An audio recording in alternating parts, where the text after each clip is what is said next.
I'm Monica Prince. I'm the managing editor of SFWP, Santa Fe Writers Project. I manage the Quarterly, which is our quarterly, obviously, journal, and the press. I'm Nicole Schmidt. I'm the prose editor for the SFWP Quarterly, and I do acquisitions and developmental edits for our manuscripts. We are so excited to welcome you to the final issue of 2021. It's been a year of special issues. This is issue 27, which is wild.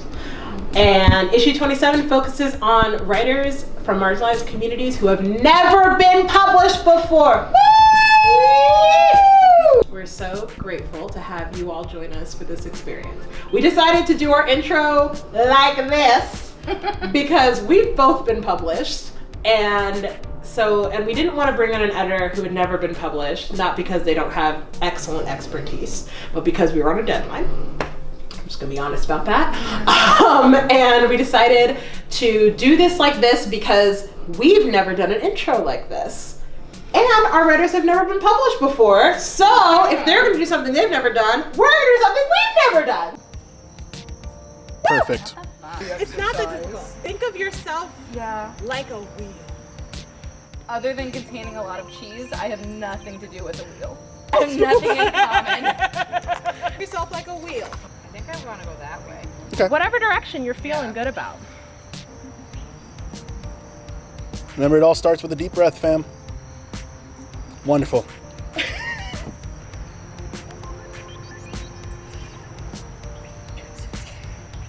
Feeling good. Yes! Yes! Yes! Yes! It's Bad Bitch O'Clock right there. Nailed it. Did it!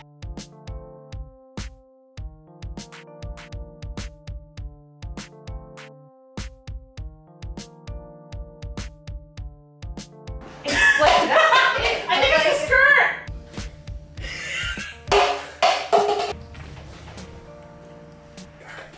Okay. Closer. You're getting So close! Okay. Oh. Literally what it is, I don't understand. Couldn't do it. Couldn't do it. But that's okay, because we're all about doing things we've never done before. And our contributors were successful, but we were not. And that's okay, because we're here to celebrate them. So what was the theme of this issue, Nicole? Theme was the body. The body. I chose this theme, a year and a half ago or something. Because I didn't want to choose the body for our disabled issue because that felt gross. Like super gross. Yeah, so we're trying to avoid that because that's gross. So instead I chose the body for this final issue because I think that doing something you've never done before is hard to do in anybody's body. Whether that's emotional, physical, mental, psychological, sensory, creative, spiritual. Like, it's always hard to do all the things. So, especially going after a publication. So we reviewed 45 submissions. Really decided to publish 12 We're writers, of them. we don't do math. We don't do math. I think it's 12. 12 Feels like a sounds good right. number. 12 sounds right, yeah. And those writers are stunning. We're very excited to bring them to the world. The biggest thing about this, about how we edit at SFWP, I think it's something we don't talk about. We don't talk enough about how we edit here. Especially because our catalog is so random. Yeah, we'd love to say like diverse and intentional, but what it actually is mostly Monica and I just reading things, and at any given time we just go, I like this, and that's how a lot of it works out, and it does work out in the end. Yeah. So if you're a part of this issue, it's for a reason. Yeah. Just do we like this? Do we like this? Is this compelling? Does this do something different from what I've already read? Yes. Same thing we looked at for our issue 25 when we did our Cutie Puck LGBTQ plus writers, which they focused on making, unmaking, and remaking. Our last issue, or our previous issue, issue 26, which focused on disabled writers writing about ownership. Doing these special issues for the last several months has taught me a lot about accessibility. It's taught me a lot about being a diverse writer. It's also taught me a lot about being a good editor, right? Because we're like literally starting people's careers with this issue. Like these are like, we have high school students in this issue. We have writers who've been writing for like 30 years. We have writers who have been published academically, but never creatively. That was an interesting distinction we decided to make. We have prose, poetry, hybrid, all types of genders, ethnicities, nationalities, abilities, brilliances. It's gonna be a good issue. Anyway, thanks for joining us. We hope you enjoy this issue. It's an important issue. It is. It was a hard issue to curate because a lot of writers were like, what counts as published? And we were like, great question. Didn't think there was a spectrum. To be specific, there's a spectrum about fucking everything. yes, there is. We should have known. So, yeah. But also, yeah, that goes back to like our role as editors and what we try to do and what we should have been doing better, even without all of our awareness and efforts in the first place. You need to understand that maybe a high school student who's never been published and only has their required curriculum in English is not going to have the same vocabulary and sensitivity in their writing as somebody who's into their 50s, went to a university for this, has an MFA, has been working in the field for however many years, but just because they don't have the sensitivity and the polish on their language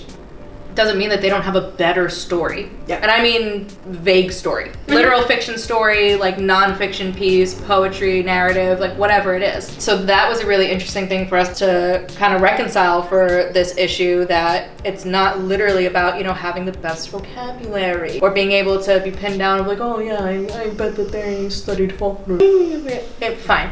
But like, yeah, no one cares. And that's like kind of the whole point that we wanted to make with these specific issues for all of these identities that don't even like cover tip of the iceberg for any marginalized identities that exist in the world. But they're at least the ones that like we've seen be affected or ignored the most in our writing community. So even if it's a small step and a small issue from a small press, we wanted to take that first step. We're so excited to publish this issue. We're so pumped that you are all going to be a part of this with us. Thank you for doing some things you've never done with us. I still haven't flipped a cup on the butt yet. I still haven't done a real cartwheel. But we're going to work on it. We want to plug some things for you all. First of all, read the issue. No shit. Read it. Why are you here? Why have you been watching? It's amazing. We're very proud of it. Read that issue. Number 2, if you want to read all the issues we've ever published, they're there. Forever. None of this bullshit of you're there for 3 months and then we have to make room where? It's the internet. It's the internet. We keep everything. Everything is there forever. You can read issue 18, you can read issue 13, which is my first issue with the press. You can read issue 1. It's all there. Check it out, sfwp.com/the-journal. I'll be right somewhere in this video. And number 3, we have readings now. It's very exciting. Yay, virtual events. Because our authors are from all over the world, not just all over the country, we have virtual readings. We'll have virtual readings indefinitely because of accessibility. Our next virtual reading for this issue 27, is November 14th, at 2:30 p.m. Eastern Time. If you want to join us, please follow us on all of the social medias, the Facebook, the Twitter, the Instagram. We don't call them those, but you know what we mean. If you want to read some stuff, like long-term, like some big stuff, just a week ago, on October 1st, Strange Folk You'll Never Meet by A.A. Belaskovitz is live and in person. It's an incredible collection of short stories. It is creepy. Spooky, creepy, a little bit of, I might sleep with the lights on tonight. You probably should. It's very scary.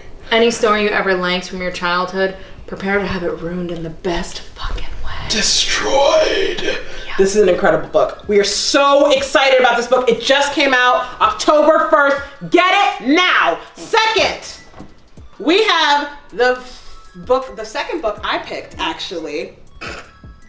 I'm very proud of that.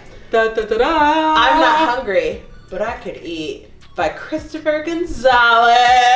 Y'all have said that, I know you have. This is a debut collection of short stories. Goes live December 1st! If you haven't pre-ordered this, why? What's wrong with What are you actually doing? Are you bored? Did you have to get Panera? Get it together. This is an incredible book. There's food in the fridge. Christopher Gonzalez, changing lives. Follow us on every single social media. Read this issue. Join us at the end of the year when we have a year-end roundup for the 2021 published authors from the SFWP Press. From Adrian Christian to Lily Dansinger to Elizabeth Gonzalez James. There's going to be big names, big readers. It's going to be incredible. We're so excited. Check us out for more info. Thank you for joining us. Thank you so much. We'll see you in 2022.